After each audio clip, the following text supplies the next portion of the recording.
Well, hello, and welcome back to the Tao Manifesting Tarot. This is the tarot reading for serious tarot readers. That's the same sentence I open up every tarot reading with. And the reason I do that should be obvious. We live in very serious times, historically serious.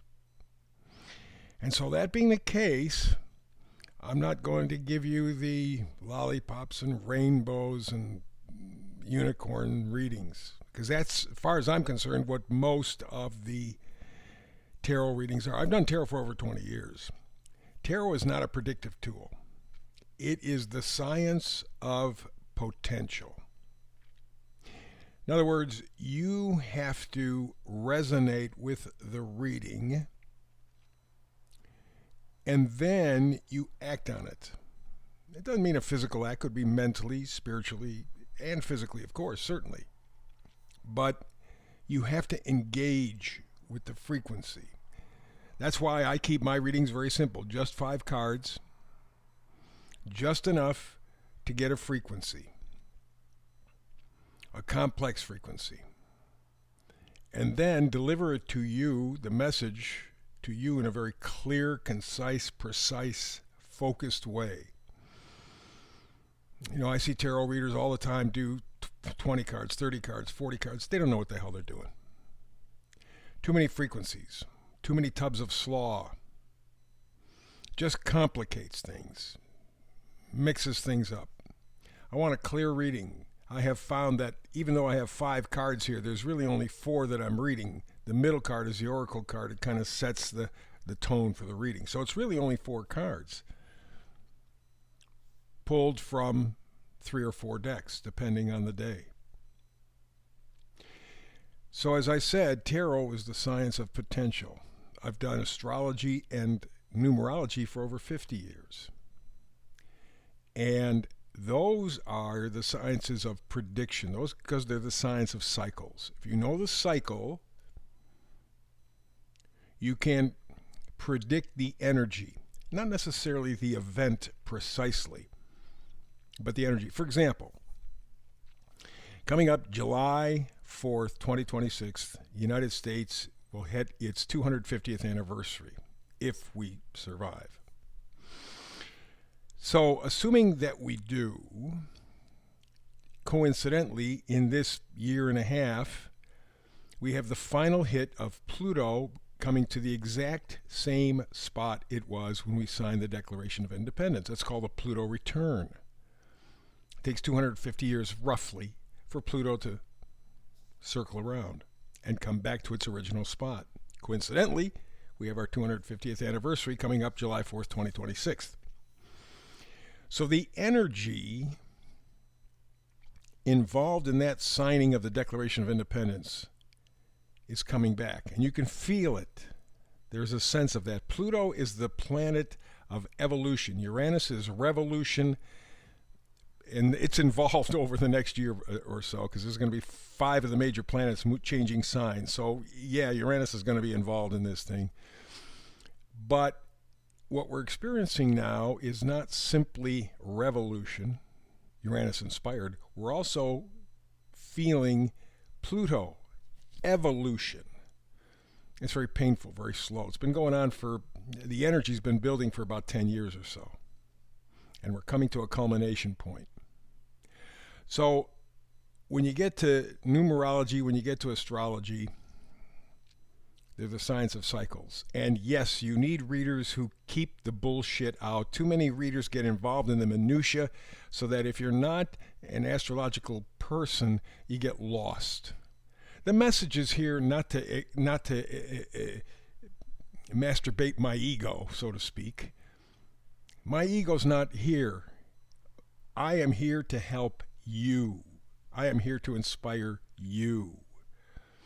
And so when you get tarot readers that do 20, 30, 40 cards or more, when you get astrologers and numerologists who just get into the minutia so that you get tangled in a web and you don't know where the hell anything is going on, these people are exercising their egos. They're not there to help you.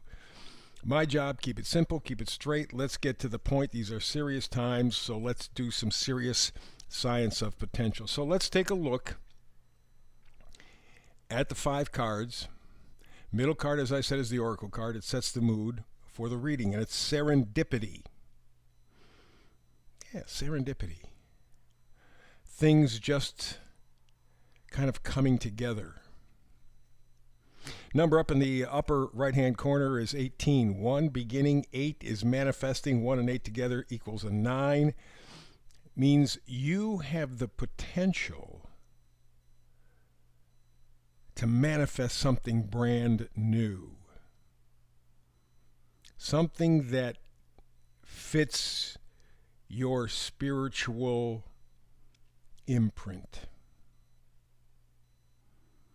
And you have to follow the flow. You're being led there. That's the serendipity part. Now you say, well, geez, if I'm just going along with the flow, I'm really not doing anything. No, that's not true. You are allowing. That's active. Allowing surrenders to the situation, and then you respond. You're getting in the flow. And for many of us, that's healing. That takes me to the meme for today. Healing may not be so much about getting better as letting go of everything that isn't you, all the expectations, all the beliefs. You are becoming who you really are and should be. That's powerful. And that's what we're talking about, serendipity, getting into the flow of allowing yourself to heal. We've been brutalized over the last 4 years. In fact, you can go back thousands of years. It's always been the rich versus the poor. The rich now have the opportunity, the technology to absolutely control when you wipe your ass.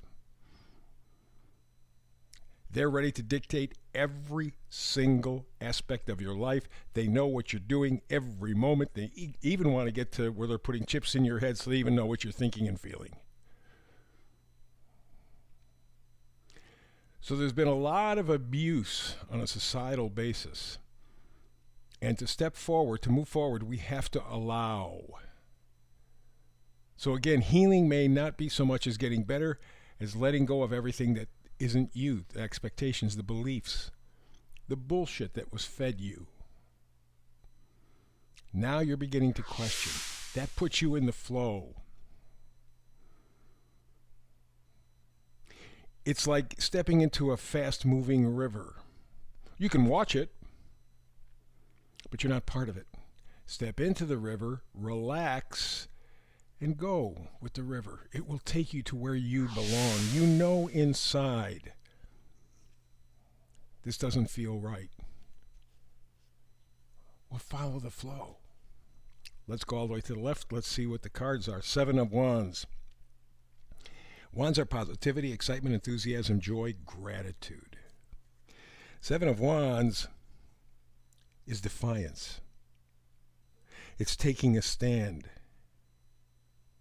It's taking the offensive. And in this case, the offensive is deciding to go with the flow. This guy looks like he's defending, he's battling. You are choosing not to fight the flow, but to go with it. That doesn't mean you surrender.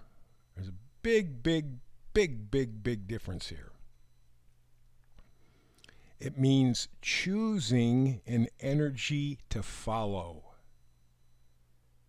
and then going with it. Next card is the Knight of Pentacles. Pentacles are things that we value, our value system essentially, and knights always bring gifts.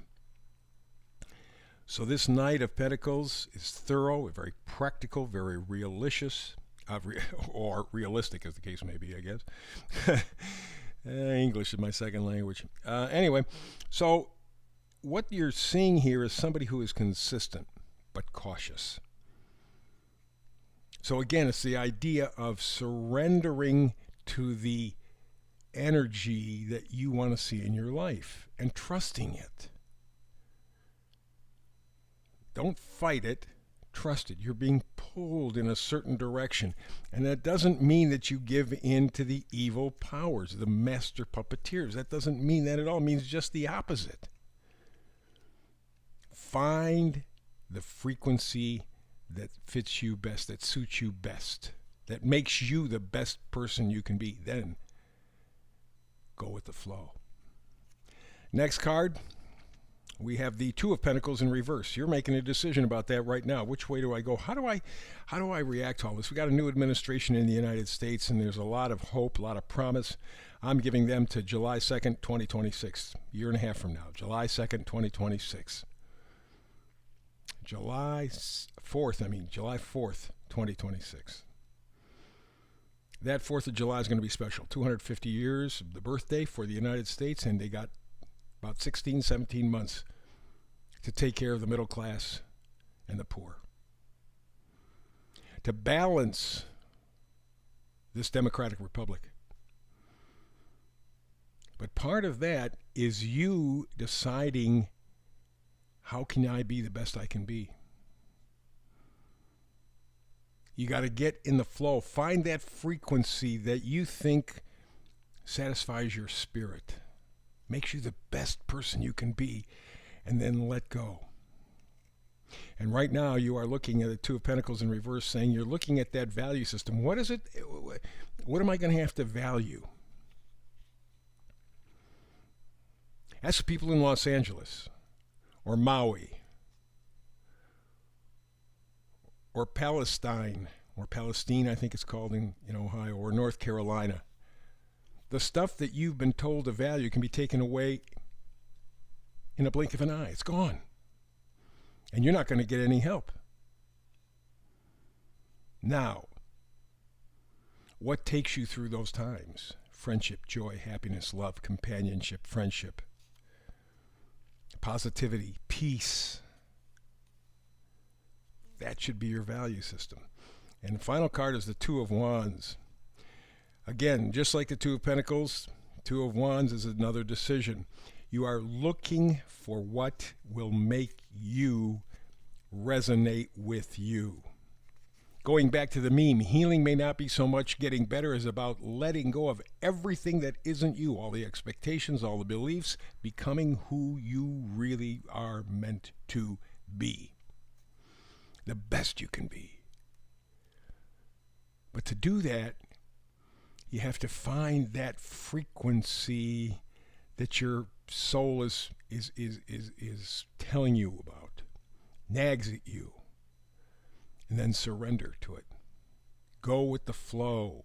Follow that positive vibe, that energy. It's going to be difficult, going to be tricky. But if you do it, you're going to make a world of difference in your life. You got the Seven of Wands. You're going to quit fighting with yourself. You're going to start working with yourself. And the Two of Wands says you're looking to a much brighter future. Go with the flow. Find what sparks your spirit. And then go with it. That's the reading for today. Back again tomorrow with another Tao Manifested Tarot reading. Between now and the next time you and I get together and do this tarot thing, I hope it's tomorrow. Peace and blessings.